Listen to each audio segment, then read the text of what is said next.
Welcome to the Deficient Vegans podcast. This is episode 37. I'm the Muscle Deficient Vegan here with the Protein Deficient Vegan. Do you want to say hi? Hi. Hi, everybody.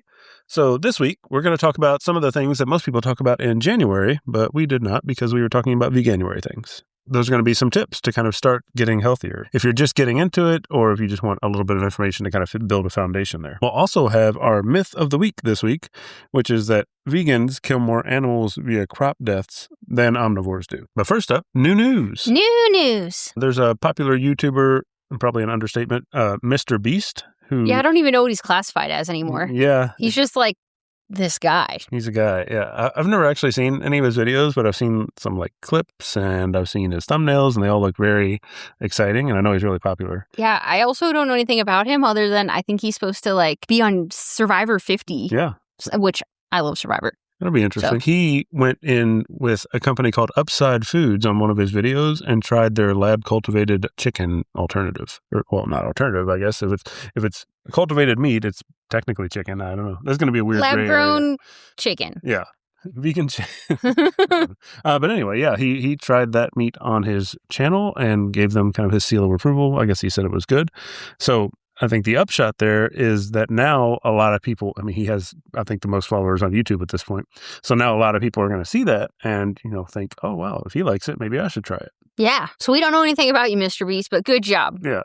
People with big channels should talk about vegan alternatives, in my opinion. On the flip side of that, the next piece of news is that the Arizona state legislature is considering a bill that would punish the sellers of cultivated meat. This was crazy. It said up to 18 months in prison. Yeah, there are several states now who have banned cultivated meat for various reasons.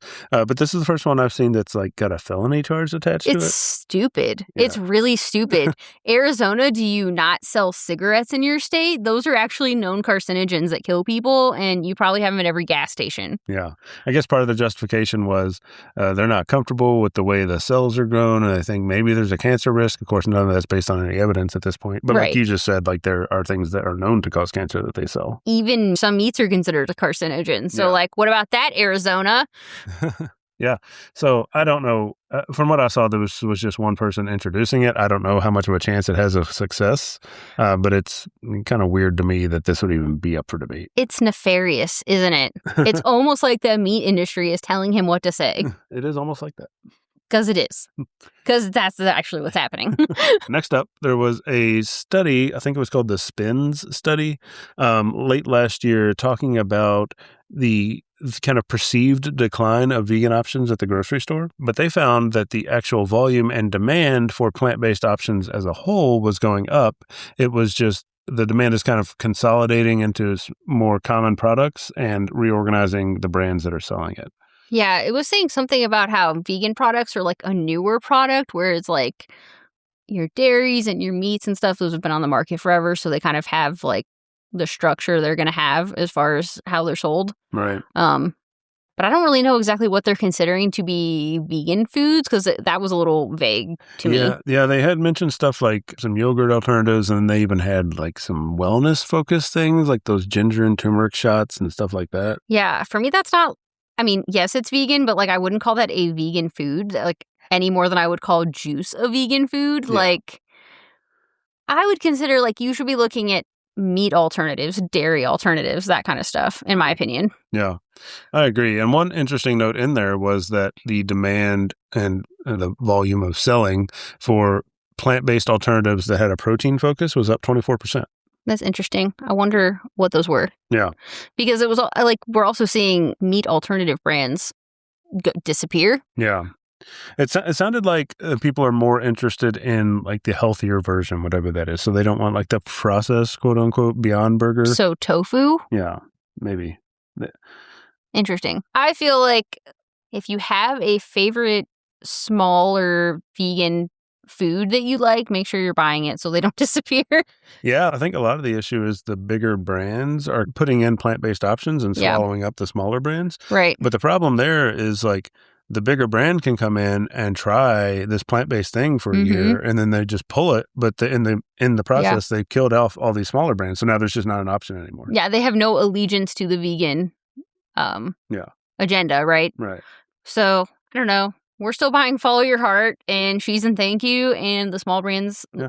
I wouldn't say they're small, but like the smaller than Kraft. The vegan focused brand. Yeah, vegan focused brands with vegan as their mission. Yeah. So not Morningstar. Yeah. And I mean, it is great that the bigger brands are offering those options. We just, I think as a whole, we want to be careful that we don't stop buying the other options and just rely on this brand to keep this product around. Yeah. And I think the same goes for like vegan restaurants, right? Like we're seeing a bunch of vegan restaurants close in Chicago because, I don't know, I read that it was because omnivore restaurants are offering more vegan options, but come on, guys, they're never going to be as good of vegan options as vegan restaurants. So like, make sure you're supporting your local vegan restaurants. Make sure you're buying like smaller vegan brands. Yeah, definitely. I think that was my takeaway, even though that's not what the article is about. No, yeah, I agree. And I think it'll be interesting to see how this continues to evolve over time. But yeah, I mean, like, look at Miyoko's. Yeah. Gone. Unfortunate. I don't know. I don't think we have an update on that, but not good. We don't want anything else to go in the way of Miyoko's, so... Yeah. All right. So let's go ahead and get into the main segment here. We're talking about just trying to get healthier. Maybe you're just starting out or you're just getting back into it. So typically the first thing you need to decide is, what is your goal? Yeah. Is it a weight-based goal? Or so are you trying to gain weight, lose weight, maintain weight? Even if your goal isn't necessarily determined by a weight, you still have to decide how to manage your weight because it's going to be part of informing your goal. You're always going to be gaining weight, losing weight, or maintaining weight. Right. Yeah, and this one is just going to focus more on like the diet side of things. Fitness, I think we're covering next week. Yeah. So to keep track of your weight, you want to make sure you find a calorie target that's based on your body metrics. And that's because calories basically directly control your weight. It's a lot more complicated than that, but there's a balance between how many calories you eat and how many calories you burn. And there are a lot of things that can influence how many calories you burn, including hormones, medical conditions, your activity level. A lot of different things go into that. But to counteract any of those things, you have to basically control the intake side. It's a big material and energy balance. Exactly. So finding your calorie target based on your body metrics is usually done with something called a TDEE calculator. What does that stand for? So that stands for Total Daily Energy Expenditure. It's basically an estimate using an algorithm of how many calories you're going to burn in a day total. So this includes a couple of things. It includes your base metabolic rate, which is how many calories you burn by just existing, basically. And then it includes, like, you burn some calories in food digestion, you burn some calories with actual exercise, and then you burn some calories with kind of non-exercise activity, which is just like going about your normal life. Walking to the office, right, that kind of thing. Yeah, and even fidgeting. Yeah, I read like fidgeters burn like 100 calories more a day. Yeah, it's crazy. And actually, it's interesting. This is a little off topic. Well, not really off topic, but a side topic is there are some cases where you lower your calories to a certain point that you stop fidgeting pretty significantly. So then you could technically bump up your calories and your body will kind of turn some of those systems back on. You'll start fidgeting more and then you'll be burning more calories. So there's some very small parts inside the calorie spectrum where you could increase your calories and that technically increases your deficit because it increases your activity kind of subconsciously a little bit. That's interesting. Yeah. So you're not in like hibernation mode. Right. Exactly. Yeah. So you can use a calculator. There's a bunch of them out there. I have one on my website I'll link to in the show notes. But you basically give it some stuff about you, your height, weight, age, your sex, and then you give it some estimates of your activity level and it'll give you a number. Those are always so broad too. Yeah. The activity level pieces. Oh, yeah. They're very broad. And they're also defined differently in a lot of ways. And even in the original algorithm, they're not super well defined, which is fine, actually, because it's just an estimate. And we'll talk about how you have to adjust that going forward. They range from sedentary, which is basically you have like an office job where you're sitting all day and you don't really exercise. And then it goes all the way up to like athlete level. And there are 4 levels typically. And then, so I mentioned the base metabolic rate, the BMR. A lot of people see that number and think that's the number they have to work with to target their calories. But that actually doesn't factor in any of the activity and stuff. So you want to make sure you're using your TDEE and not your BMR. So yeah, you'll run your information through this TDEE calculator and it basically spits out a number that says, this is the number of calories you need to maintain your current weight every day. So now that you have that number, that result, you need to decide what you want to do with that number, basically, which means, do you want to gain weight? Do you want to lose weight? Do you want to maintain weight? If you want to maintain weight, you basically just start eating at about that calorie target that it spits out because that is your maintenance calories.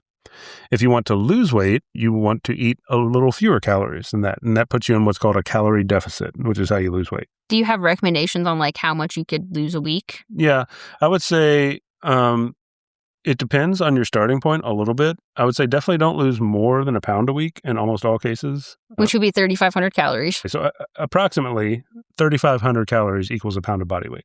So if you want to lose a pound of weight, you want to be in a calorie deficit of 3,500 calories a week. Or 500 a day. Right. So yeah, if the TDEE calculator spit out like your maintenance is 2,500 calories, then if you're trying to lose a pound a week, you would say, okay, I'm going to eat 2,000 calories a day because that puts you in a 500 calorie deficit every day. What about like all these girl magazines that are telling you can lose 10 pounds a month? Would you recommend that?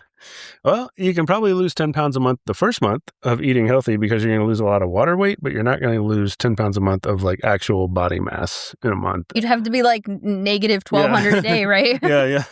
Especially for a female. I don't think that's... I think especially if you have a lot to lose, you probably don't want to go that intense because it's going to be a long journey anyway, right? Right. And you want to make sure it's sustainable. So I guess the way I think about it is like when you're trying to lose weight, you don't really want to drastically change what you're eating. You just want to try to eat a little less. That way, when you get down to the point where you're like, okay, I don't want to lose any more weight, you're not switching back to like your old bad eating habits. You're just like eating a little more food now. So it's definitely not a good idea to do some like totally drastic, intense thing to try to lose a lot of weight quickly. Yeah. And also if you do that, I feel like you can end up in an eating disorder pretty easily. Yeah, there's definitely some concerns there. And then also, if you lose weight faster than about a pound a week, you risk a lot more of losing muscle mass while you're losing weight, which nobody wants, even if you don't know that's not what you want, because you end up with more fat, but smaller, Yeah, skinny fat. Skinny fat is what they call it, basically. But like you're down to your goal weight, but you still have like loose skin. You're not very toned, right? So a lot of people want to still look pretty fit when they get down to their weight. So you want to make sure you're maintaining your muscle mass. Yeah. So what if you were trying to do like a surplus, like you're trying to grow muscle? What would you do? Yeah. So it's in the other direction. So you'd be in a calorie surplus. So let's say we go back to the example where the calorie calculator spit out 2,500 calories as your maintenance. You want to make sure you're eating a little more than 2,500 calories. And it doesn't need to be a lot more for muscle growth. So if you were gaining like half a pound a week, that's probably sufficient for maximizing muscle growth for somebody who's not taking steroids or something crazy like that. So you could just have an extra 250 calories a day, basically.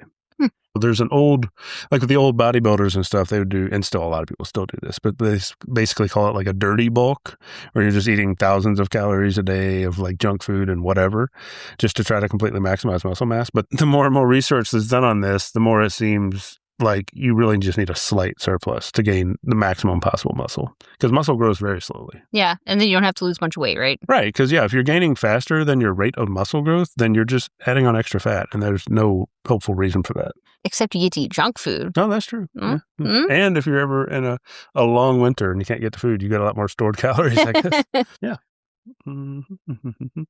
Yeah. So once you know kind of what you want your target to be based off of your goal of either gaining weight, losing weight, or maintaining weight, you have to decide, how do I eat the food to make up that goal? So there are three things that make up calories: protein, carbohydrates, and fats. And so those are kind of the three levers you have to make up your calories for the day. A couple of those do have recommended ranges, especially if you're trying to maintain muscle, build muscle, things like that. For protein, I would say just for like a normal person trying to get fit, anywhere from 1.2 to 1.6 grams per kilogram of body weight is appropriate.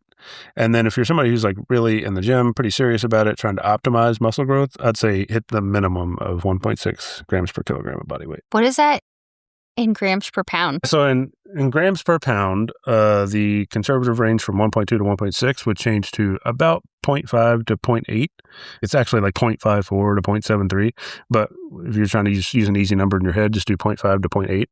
Okay, so like the pounds you use, is that your actual body weight? Or like if you have weight to lose, are you using your body weight? Yeah, if you have weight to lose, you can use your goal weight, or if you happen to have a really accurate measurement of your body fat percentage, which almost nobody does, you can use your lean body mass. Basically, the concept there is like your extra body fat doesn't need the protein. That helps a lot, I think, because like if you have a lot of weight to lose and you're trying to hit 0.7 times your pounds, that's going to be like potentially a lot, right? Yeah. And, even more because potentially if you're like in a calorie deficit, you might need a little more protein. If you're over 60 years old, you might need a little more protein, and vegans might need a little more protein. So those things all kind of add up. So if you're like hitting it in the gym, you're pretty overweight and you're trying to optimize all this stuff and you're 60 years old, you're really looking at probably closer to like a gram per pound of body weight being optimal, which would be pretty problematic if you're 250 pounds. So. Yeah. And you only have like 2,000 calories to eat. Right. So your goal weight. Your goal weight. Your goal weight times 0.5 to 0.7 in pounds, or your goal weight times, what do you say, 1.2 to 1.6 if you're in kilograms? Yeah. And then, again, if you're taking it pretty seriously, you're in the gym like 4 or 5 days a week, you might as well make sure you're just hitting that minimum of 1.6 grams per kilogram, or you can just call it 0.8 grams per pound. Yep. Okay. Cool. And then for fat, this is a lot more preference-based, and it's really just you want to make sure you meet a minimum threshold to make sure all your fat-soluble vitamins absorb and stuff like that. But a range people tend to use is 0.3 to 0.6 grams per pound, and this one is body weight-based. What about kilograms? Making him do math today, kids. He loves math. Don't feel bad for him. And that would be about 0.66 to 1.3 grams per kilogram. It can only be a nice round number one way or the other. Yeah, and fat has some hormonal impacts, and it can help a little bit with anabolism, which is like muscle building and stuff. But as long as you're somewhere in that range, you're probably in pretty good shape. Is there any difference between like what men and women should eat on fat? I think women can probably eat a little more, but I think either way, as long as you're in that range we just talked about, you're probably in the optimal area. So kind of like choose your own adventure. Yeah. Like definitely. Whatever you prefer. Yeah. What I typically like to do is I pick a calorie target, I pick a protein target, and then I just kind of vary carbs and fat based on personal preference. Yeah. Like, do you like peanut butter or do you like bread? Right. Or pasta. Yeah. And then carbs, you just kind of fill in the rest of the gap. And then you want to make sure you're getting in fiber as well with your carbs. The actual recommendation for fiber for men under 50 is 38 grams. And for women under 50, it's 25 grams. And then if you're over 50, it goes down a little, 21 grams for women and 30 grams for men. Now, are the women and men numbers based solely on weight differences, or is that like actual body function? It's mostly based on average body size and calorie intake. And then also there's a component where the recommended for women is a little less to have less bloating. Maybe around your time of the month. Yeah. But yeah, like he said, if you're a vegan, you're probably definitely getting like 25 grams if you're eating whole-ish foods. Right. Yeah, especially, so you might in some cases need to manage your fiber a little bit, especially if you're like trying to gain weight, because you're going to be eating quite a bit of calories. And as a vegan, that's going to come with quite a bit of fiber. Yeah. So you may want to try to go for more calorically dense foods like fats, just to get the calories in without adding in a bunch of extra fiber. So let's go through an example person and see what we would do if we were this example person. Okay. So our example is going to be a male, 5'9" tall, 190 pounds, 30 years old, with a goal weight of 160 pounds. What's his name? Timmy. So 190 pounds, wants to lose about 30 pounds. And in kilograms, that would be a starting weight of 86 kilograms and a goal weight of 73 kilograms. Okay. So if we punch Timmy into the TDEE calculator, it's going to spit out that his maintenance calories are 2,492 calories. And we're assuming light activity. He's going to start trying to do some workouts. Yeah, what does he do for a job, Timmy? Timmy is a professional tutor. Teaches for kids. the ACT, the SAT and ACT prep. Yeah, exam prep. Yeah. So the protein range that we would use for Timmy, if he was just interested in health and not super into fitness, super into building muscle, he'd probably target somewhere in the range of 88 grams to 117 grams. And if you wanted to be optimal, he'd target at least 117 grams. And that's based on his goal weight? That's based on his goal weight. Okay. Yep. For fat, he'd target roughly 57 grams to 114 grams a day. 114 could be so much peanut butter. That's a lot of peanut butter. And you do want to make sure you're limiting saturated fat. So this needs to be in like the healthier fats. What kind of fats are healthy? Monounsaturated, polyunsaturated. Give me examples. What can I eat? Seeds, nuts, oil, extra virgin avocados. Avocados. Yeah, lots of nut butters are a good go-to for these. And then for carbs, it is the rest of what we have. So let's say since we punched it in and we got about 2,492 calories. We're just going to round that to 2,500 calories for his maintenance. And we're going to try to make Timmy lose about a pound a week. Okay, and just like a side note, it really doesn't matter if you're in a surplus, maintenance, or calorie deficit. Your protein target is going to be the same because it's based on your goal weight, right? That is true, although some recent studies have shown you might want to aim a little higher for protein in a deficit just to help retain some of your muscle mass and make sure you're not losing more. Especially if you have a more extreme deficit. So for whatever reason you have like a medically supervised deficit with a registered dietitian where you're like trying to lose 2 pounds a week because you have like a lot of weight to lose, then you might definitely need a little more protein just to make sure you're preserving that muscle mass on the way down. Yeah, plus protein for me makes me feel fuller. Yeah, definitely. So from the 2,500 TDEE calculation, we're trying to lose a pound a week. We're going to target 2,000 calories a day for Timmy, the professional tutor. So what I would probably do if I was in Timmy's shoes here is I would do maybe 120 grams of protein, 85 grams of fat, and then like 188 grams of carbs. Yeah, this doesn't sound like it'd be hard to do at all. Right. So you have put together a couple of example meal plans in the past in some of your ebooks. So we're going to use one day from one of those. My free ebooks. Right. Free ebooks. We're going to use a day from one of those to show what this 2,000 calorie, 120 gram protein day might look like. And I think this day actually in the meal plan ends up with a little bit higher protein because it's pretty easy to hit like 120 grams on 2,000 calories. Yeah. But we'll show what the example is. And this one doesn't use protein powder. That's right. So for breakfast, Timmy could do 2 orange cranberry TBP muffins. Yeah. Those are pretty good. Those are good. They're also pretty filling. They are filling. And they have a lot of fiber. Yeah.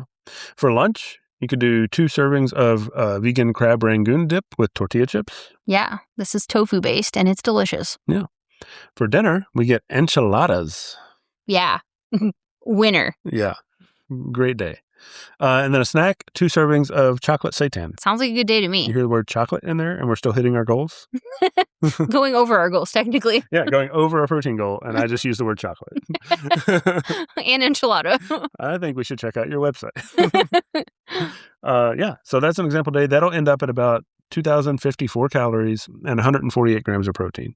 Easy. Yeah. And actually, most of these are pretty good for like meal prep. They don't take too long to make. Yeah. Pretty easy day, and you can make a couple of days at a time. So, and that's one of the keys is you want to try to make, especially when you're first starting out, and especially if you're not very good at cooking or you don't like cooking, try to make recipes that'll last you a couple of days at a time. It's basically meal prep. You can find some that'll last like a week, but with the vegan protein options, it's a little tricky because tofu only keeps in the fridge for a couple of days. Yeah, like 3 to 4 days. Right. Yeah, but like I like the TVP muffins. Those are usually my biggest recommendation if people are asking for meal preps for breakfast because they actually freeze really well too. You can make a dozen at a time. You can make 2 dozen. I remember I was on turnaround for my last job, and we made like 3 dozen one weekend. And just chucked them all in the freezer. Yeah. Plus, you wake up every morning and you have muffins. Yeah, and they're really good. And they make you happy. They're very good. Yeah, so if you're trying to decide what to meal prep, if you're in a deficit, I would go for some higher volume foods. So, a lot of like water-based ingredients and greens and stuff like that. Fiber. Silken tofu, I think, is a good one. One of my favorite like higher volume foods is like a pasta primavera type of thing with like a silken tofu sauce, red lentil pasta, and then a bunch of vegetables. Yeah. That is super filling, and it feels like you're eating a lot of food. Yeah. Really feels like you're gorging there, but it's only a few calories. So. It's like, oh my God, I still have more to eat. Great. Yeah, so those will help you kind of manage that appetite throughout the day. And you're not getting to the end of the day and you're like, oh, I had all these things that digested in 2 hours and I'm starving. Yeah, that's the thing with like junk food. If you're eating a lot of junk food, you will be really hungry probably the whole time. Yep, definitely. But then on the flip side, if you're in a surplus, especially as a vegan, running into some fiber issues, you're going to want to probably swap out some of the carbs for like calorie dense fats. Yeah. Nuts, nut butters. Mm-hmm. Because if you're trying to do like 3,000 calories in a day, that might be coming with like 90 grams of fiber if you're not careful. Yeah. Also, if you're doing like 3,000, 3,500 calories in a day, that's a lot of cooking. So you might want to find like nuts are easy. It's a lot of calories in a serving and you don't have to prepare it. Yeah. Like a handful of, I think it's 23 almonds is like right at 200 calories. Yeah. That's 10% of your calories for the day right there. You might have to find ways to manage how your stomach feels depending on your calorie goal. And you can just tweak your carbs and fats to modify that most of the time. And then also you might just need some lower fiber carbs. So like more simple carbs, things like that might be a better option. If you're in a surplus, you probably want to stay away from like the low carb tortillas that have 20 plus grams of fiber per. Like I enjoy eating them. Yeah. But yeah, I think if you're eating like 3,500 calories, you might want to stay away from those because you end up with like 200 grams of fiber. No, that's true. Which I don't really know. I've never eaten 200 grams of fiber in a day. I've gotten up to 100 before. Did it make you feel any sort of way? I mean, it makes you feel pretty gassy. Does it? Sometimes. It depends also, like, there's not anything inherently wrong with a lot of fiber, but it depends on your tolerance, like how much you've built up and if you've worked up to it. Right. Because most of the days, when I'm hitting my goal, I hit like 60 to 70 grams of fiber. Yeah. So going up to 100 from there is not like drastically different. But if you're somebody who gets like 20 grams of fiber a day, going to 100 grams of fiber a day is going to be drastically different. No, I remember my parents visited and we made them TVP tacos and they were like talking about how like it must have been too much fiber because their stomachs hurt. Yeah. And I'm like, oh, okay.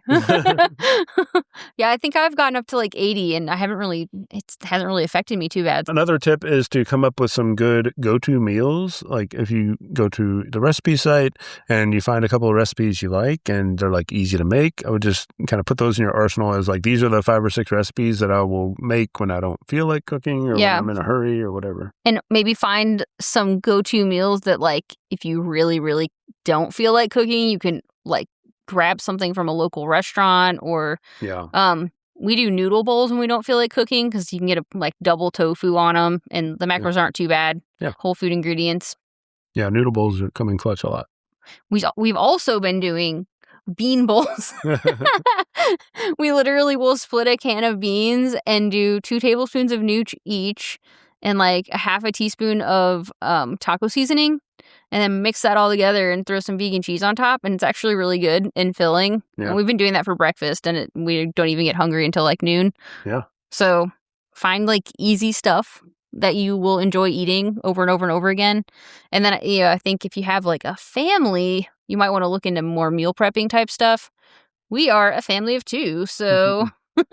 Yeah, we can just do beans. We can just do beans and kids aren't going to cry. But if you have kids, you might want to do TVP muffins. I heard kids like those. Yeah. Assuming you're tracking your food to hit your calorie target, one good tip can be to plan ahead in the app or whatever you're using to track that food. Yeah. So what we do, because I actually put all of my recipes into my FitnessPal's global foods, so you can just like add those. And what I'll do if I'm like planning our meal prep for the week is I'll go through and basically fill out what each day is going to be for the whole week with like my recipes and like whatever else you're adding in like carrots and clementines or whatever. Yeah, I think a lot of people don't even realize you can go fill out future days in there. Yeah. And then you can see, this is the food I have planned for the day. What is that going to do to my calories and my macros? And then you can kind of understand, do I have room for some little snack or something like that? Or like, if I have a snack, I'm going to have to take out one of these options. Yeah. And it kind of helps you figure out like, especially if you are single, like only cooking for yourself, it kind of helps you understand, like, am I going to be able to eat all of these servings? Or like, where my gap's going to be where I don't have food for the week. Right. Yeah. I find it really helpful, especially with all your recipes being in there. It's much easier. You just type in PDV enchiladas, PDV TVP muffins, put them on. I don't know if anyone else uses it, but like, even if no one else used it, I'd still do it because it's really handy. Yeah. I think even if you weren't here making all the food, I think I would exclusively use your recipes just because they're so easy to put into my FitnessPal. You don't have to add all 19 ingredients. Right. Yeah.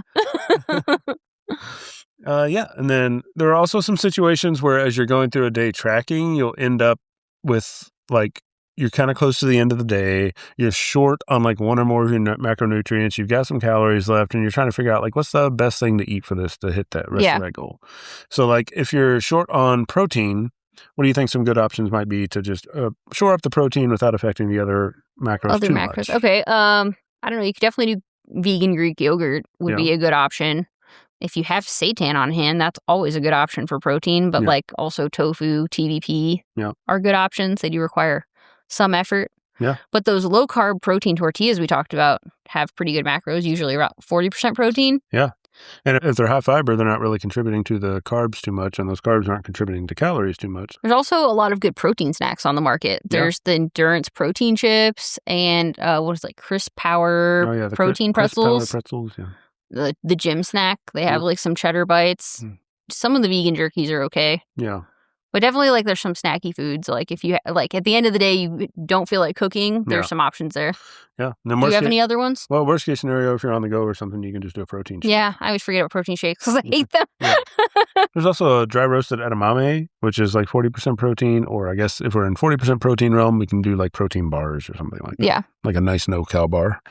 You can make edamame puff Rice Krispie treats. Oh, yeah. Those take 5 minutes. That's what I'd do. That's actually the best protein bar there is. You just have to do a little bit of they only take a couple minutes to make. Yeah, they're really fast. Yeah.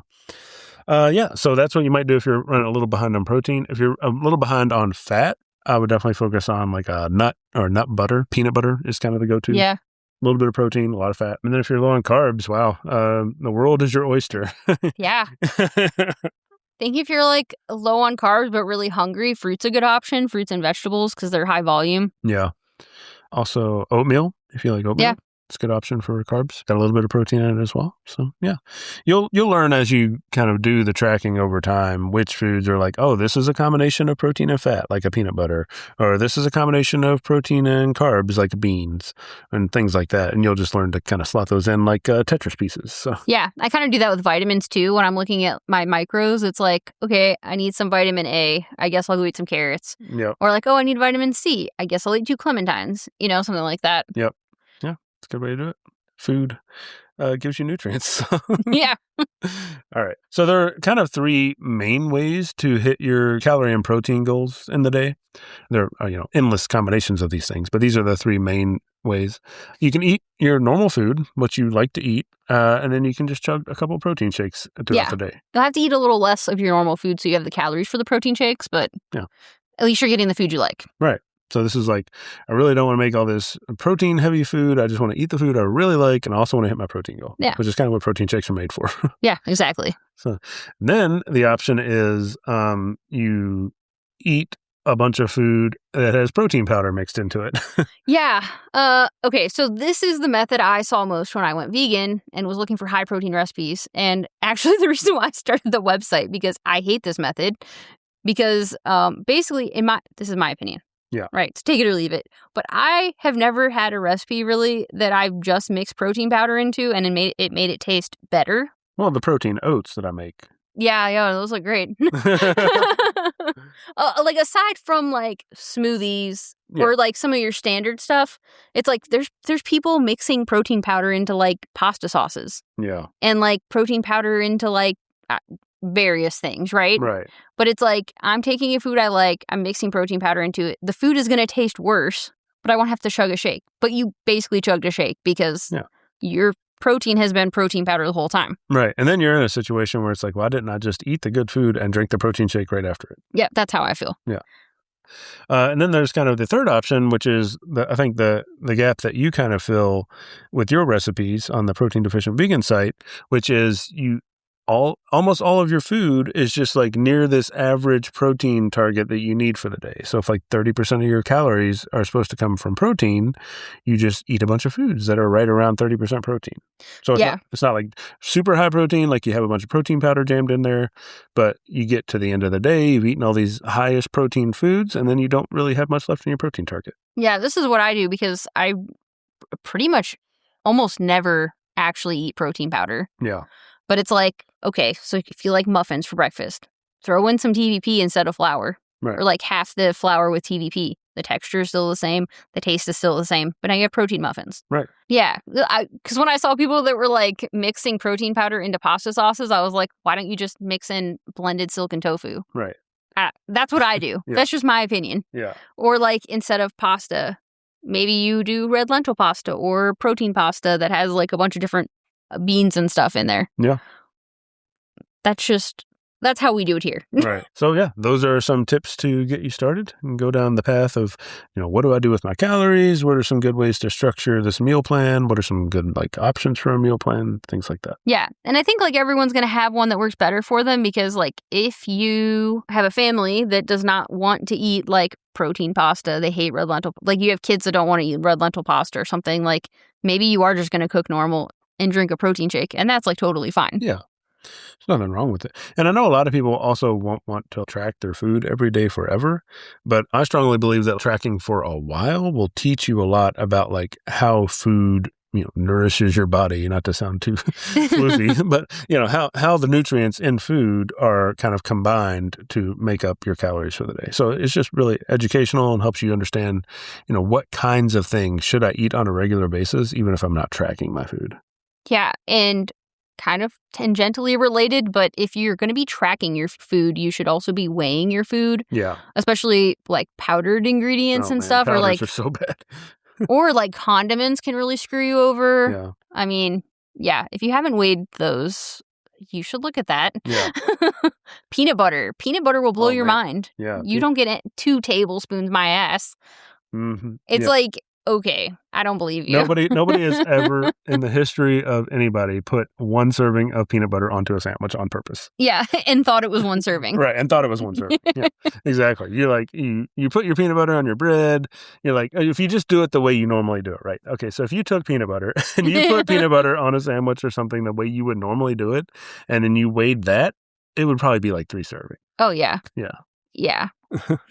Which is, by the way, like, 600-700 calories. Oh, peanut butter will fuck up your shit. But yeah, I think, if you are trying to lose weight or gain a specific amount of weight or even maintain weight and you're tracking your calories, the best thing you can do to track your calories accurate is to weigh a lot of your foods. Yeah, definitely. And a kitchen scale is like $10. Yeah, a kitchen scale is probably like one of the biggest determining factors for whether or not like trying to track your calories is going to be successful for you or not. Yeah. Because again, it's another piece where it's like, okay, this teaches me that I was eating way more than I thought. And you understand what actual servings are supposed to look like.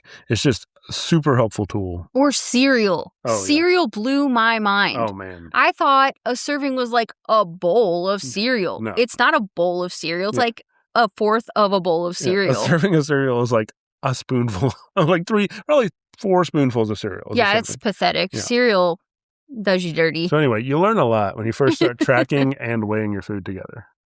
And then like similarly, if you are hitting a certain calorie target each day, but you're like have a goal in mind, you should probably be like weighing yourself to see if you need to adjust your calories over time. Oh, yeah. So we talked about getting the estimate from the TDEE calculator, but something to know there is that it is an estimate based on like very average population. So your personal number is almost definitely going to be different than the calculator. Yeah, and it could be very different. It can be very different. It can probably be up to like 500 calories different, which is basically your entire deficit that you were trying to hit. Yeah. So you'll see a lot of people say like, oh, I've been eating in a deficit for 3 months and I haven't lost any weight. In that case, you're thinking about the definition backwards, because if you're not losing weight, you're not in a deficit. Right. You are eating 500 calories less than what the calculator told you to, but you're not in a deficit. Right. So the only ground truth there is measuring your food intake and weighing yourself on the scale. So the way that is most accurate for weighing yourself is to try to weigh yourself every morning or at least several times a week, and then take an average of all those times you weighed yourself throughout the week, and then compare your weekly averages, that one number, week over week. Yeah. Because that's going to help smooth out any of those weight fluctuations and things like that day to day, especially for women. The menstrual cycle causes a lot of fluctuation. Honestly, even if you're menstruating, even a weekly average could still be like you could have some weird outlying stuff. Yeah. But it's about as good as you can get, I think. Yeah. And then we got it rough, girls. Well, and if you're thinking longer term too, I mean, you're going to have your weekly averages, and then you could average those up into a monthly average. Yeah, exactly. And measure that month to month, which is probably more appropriate for like a woman. But a lot of people don't want to think that long term. So yeah. Plus, if you're eating over your calories, and you're already doing that, and you're trying to lose weight, I wouldn't think you'd want to wait a couple months to figure that out. So, yeah. The week to week is much better for tweaking it, but month to month will show a really good picture of like, am I doing what I'm supposed to be? Yeah. And you can buy a pretty cheap scale too. Yeah. You don't have to have all the fancy bells and whistles. As a matter of fact, don't get all the fancy bells and whistles, because most of the things other than weight on a home scale are bullshit and not accurate. Yeah. So get like a nice scale that's not going to break on you. You can get a smart scale if you just want to have it synced to your phone, but don't get a smart scale because it's telling you your body composition in your left arm or how your bone density is. How much water is in your body today. Right. Yeah. Yeah. Make sure you set it up in the same place too, because sometimes your floor is like a little uneven or something. Yeah. So always set it up in the same exact place. That's just my opinion. And I also wouldn't sit it on carpet, even if it comes with the little carpet feet. Oh, yeah, don't do So that. I have... Or squishy floor. Like, try hard floor or, like, tile. Yeah. I have one of the withing scales because I do like it to sync to the phone. And it comes with carpet feet, and we have pretty short pile carpet. But I tried it first on the carpet feet. It was off by like 30 pounds. Yeah, no, it's really It wasn't bad. even like a little off. So don't do that. Yeah. Find hard flooring, whatever, like, even if it's in your kitchen or, like, most bathrooms are hard, right? Unless you have carpet in your... If you have carpet in your bathroom, I would love to hear about that. Yeah, bathroom's the best place for it. Yeah, but I would say, like, pick a spot that you're always going to set it up in, because we have tile in our bathroom, and, like, the tiles are, like, some of them are a little... I don't know, not level. So if you put it on a different tile, you might get a different reading. They're very sensitive to like the actual positioning of the scale changing. Yeah. The legs need to be level. That's my 2 cents you didn't ask for. Right. So yeah, to tie that back to adjusting the calories, basically you want to get that weekly measurement, that weekly average, and you can say week over week. It's like, okay, I thought I was eating at a 500 calorie deficit because my goal was to lose a pound a week, but I'm only losing about half a pound a week. Yeah. So then you just take whatever you have been eating, and you can either decrease your calories by another 250 calories a day, or you can find ways to increase your activity to something that would be roughly equivalent to like 250 cardio calories. Or something. Yeah, just basically add a cardio session or two. There's no way to really accurately measure how much any particular session of cardio does burn for a person outside of a lab setting. But I would think of it roughly as probably 200 calories a cardio session, something like that. For how long? For 30 minutes. 30 minutes, yeah. So if you don't want to lower your food more, try adding in a dedicated 30-minute cardio session and see if that's got you, a week. Yeah, and look at the next week. Right. So, yeah. You will definitely have to adjust as you go. And then as you lose weight or gain weight, your number changes anyway. So if you've got a goal to lose 30 pounds, by the time you lose 10 pounds, you might need to eat 100 calories less a day anyway. So you're just always going to have to eat less. It's really depressing. Yeah. On that high note. Right. So yeah, it's definitely something you'll have to keep an eye on and monitor and just tweak little things over time. I would really recommend tracking just because that's the most direct way to get there to make sure you're doing what you're doing. But if you don't track, you can just know, okay, I need to eat slightly smaller servings or do a little more activity or whatever to tweak the reality towards your goal. All right. So I think that is about it for this segment as far as managing your weight, managing your calories, things like that. And if you have any specific questions, leave a comment or hit us up on our socials or email us. Yeah, definitely. Also have a new ebook that I put out that I'll link in the show notes that is basically 50 pages of how to get started trying to get fit. So. It kind of covers all of this, but in a little bit more detail. And then you have it like in a form that you can go back and read it and not have to listen to us talk for 40 minutes. So, especially when it comes to the numbers, a lot of that's really hard to digest in audio form, but you want to hit the highlights to make sure you understand some concepts. All right, so let's talk about our myth of the week this week. This week, the myth is that vegans kill more animals with crop deaths than omnivores do. I see this a lot. The omnivores love this one. Yeah. So crop deaths basically means like when you go to prepare the ground for a crop or even while the crop is growing, there are a lot of like bugs and wild animals and stuff like that get either displaced or killed by the big farm machinery or the pesticides. Or the pesticides, Yeah, all that stuff. So like basically animals that die as a result of farming the land. And then you're eating the crop, so you are held accountable for that. Right. So the first thing to know is that many crops, and actually in the U.S. it's most crops, as far as food crops, go to feed animals and not to feed humans. Right.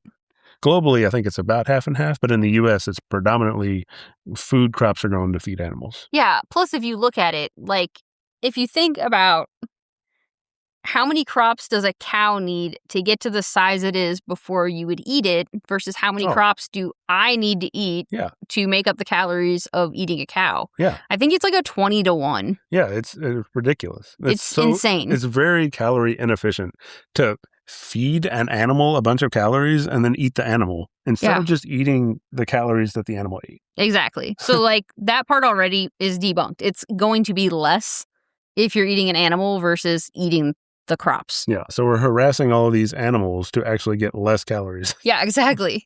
So because there are so many crops that go to feeding animals, really a large amount of the crop deaths come from the crops that are used to feed the animals that people eat. Right. So if you actually cared about reducing the number of crop deaths, like if these omnivores actually genuinely cared about reducing the crop deaths, they'd go vegan anyways. Yeah. And I know it's counterintuitive to say if you care about crop deaths, eat exclusively crops, but just because of how many calories animals have to eat, that's the way it works out. Yeah. There was actually a study on this, and theoretically, if the world went fully vegan, the amount of cropland you would need to grow food goes down by about 75%. I believe that. Huge. Because, like you said, it's like 20 to 1. Oh, yeah. It's like totally energy inefficient, crop inefficient to feed cows until they get to their adult size and then eat them. It makes no sense. Yeah. It's like me right now. Would you rather, eat the meat that I would produce if you slaughtered me? Yeah. Or would you rather have all the food I've ever eaten in my entire life? Yeah, exactly. I mean, it just doesn't make any sense.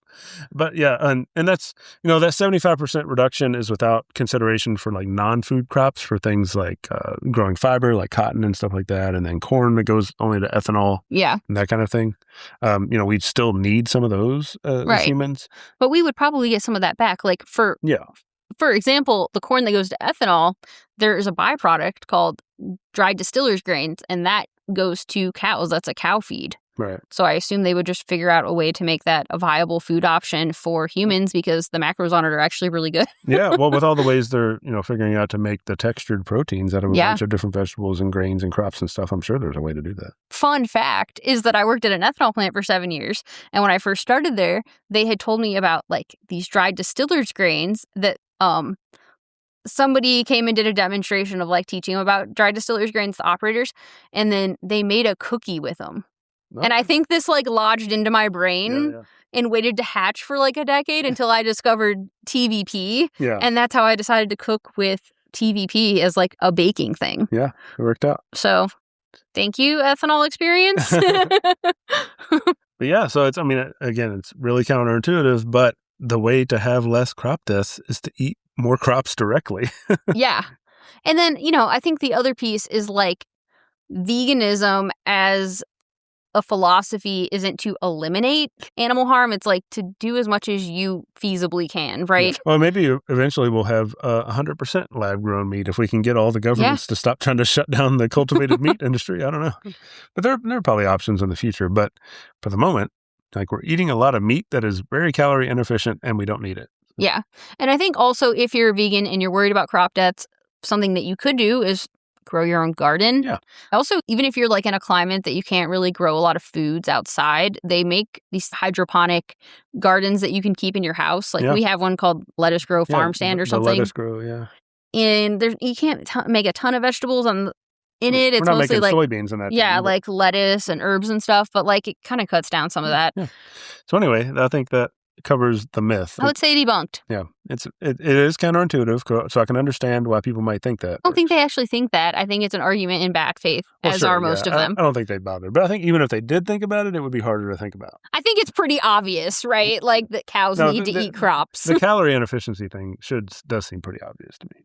But I think there is like some lack of overall understanding of that. We actually saw this play out on Survivor because we watched Survivor. Oh, right, so like this is the worst part about Survivor is like the chicken situation. And sometimes you'll have vegans on there like, we're not killing the chickens. Yeah. And that actually usually happens every season. Right. Is they decide not to kill the chickens. But there was this one season where they were talking about they got chicken feed as part of like the challenge. Like you have to feed the chickens. Yeah. And they were like, what if we just ate the chicken feed? And I'm like, oh my God, you're so close to understanding like the whole like energy inefficiency of animal agriculture. Yeah. All right. So, yeah, I think that's it for the myth. Get into the protein-deficient vegan updates for the week. What do you have going on? I have been doing a lot of things with, like, vital wheat gluten, which is a common theme lately. I will get off my vital wheat gluten kick, but not yet. But I've had a couple people ask me if I have, like, a cinnamon roll recipe. So I've been oh, my God, digging around with cinnamon rolls this week. Yeah. And I'd say they're pretty good. The cinnamon rolls are good, and then the cinnamon rolls inspired a garlic roll type creation. We don't know what to call it. Garlic pizza roll thing? Oh, my God. That might be the name. Yeah. I don't know. But basically, it's like similar dough to the cinnamon roll, and then you kind of roll it up the same. But instead of sugar, it's got garlic confit, Yeah. like mushy garlic that's cooked in olive oil or whatever, and then like some Parmesan and mozzarella, and holy shit, those were like pretty fucking good. They're so good, and they smell so good. I was downstairs trying to do my workout while these were cooking, and I could not focus at all. I'm just like drooling while I do squats. It was ridiculous. They're incredible. He had to stop and come up and eat them and then go back downstairs. Yeah. But yeah, those are coming to a website near you Yeah. after I take some pictures and, dial in the recipe. So, Right. what about you? What do you got going on? Yeah, so I just put out the new ebook, the Fitness Jumpstart Guide. So that's on the website. It's just like a couple of dollars if you want to grab that. That's the one I ended up sending out to everybody that entered the contest. Hopefully they can get a little jump start, even if I'm not able to coach them. Again, I would have liked to just take everybody, but that would have been pretty infeasible. Yeah, I think with the Jumpstart Guide and then like the Discord channel, though, I think you can get pretty far on your own. Yeah, for sure. And you have like a little group to be accountable to. Yeah, the Discord has been popping pretty good lately. A lot of people talking about a lot of different We're things. almost up to 50 people. I know. You should join it. It's a lot of fun. We got a lot of good people in there. Yep. You got a link to the Deficient Vegans Discord right down in the show notes here if you want to join. And are you going to link to your book too? Yeah, I'll have a link to the book down there as well. We've been getting a lot more comments on Spotify lately on the podcast, so that's pretty cool. We appreciate it. Thank you, guys. We really enjoy seeing those. You can also leave a comment on YouTube if you follow the podcast there. You can also leave us a review on Apple Podcast or Spotify. That actually helps us out a lot. Get the podcast put up a little higher in the rankings when people search for things. So really helpful. Yeah, and if you have any like questions about the topics we talked about today, or if there's anything that you'd like us to talk about, let us know, because we just come up with random ideas and then shoot the shit for 50 minutes plus. Right.